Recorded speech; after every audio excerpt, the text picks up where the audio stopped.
আমাদের মাঝে দীর্ঘ 17 বছর পরে ফিরে এসেছেন আমাদের স্বাধীনতার ঘোষক শহীদ প্রেসিডেন্ট জিয়াউর রহমানের পুত্র এবং আমাদের গণতন্ত্রের আপসহীন নেত্রী, আমাদের গণতন্ত্রের মাথা দেশনেত্রী বেগম খালেদা জিয়ার পুত্র জনাব তারেক রহমান।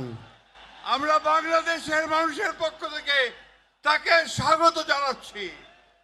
দীর্ঘ 17 বছর ফ্যাসিস্ট অত্যাচার, শক্তির অত্যাচার, নির্যাতনের বিরুদ্ধে আমাদের এই নেতা তারেক রহমান, তিনি দূর থেকে আমাদেরকে নেতৃত্ব দিয়েছেন, আমাদের গণতন্ত্রের লড়াইকে সামনের দিকে এগিয়ে নিয়ে গেছেন এবং আমরা অবশেষে 24-এর 5ই আগস্ট ছাত্র জনতার গণঅভ্যুত্থানের মধ্য দিয়ে তারেক রহমানের নেতৃত্বে আমরা সেই ফ্যাসিস্টকে বিতাড়িত করতে সক্ষম হয়েছি।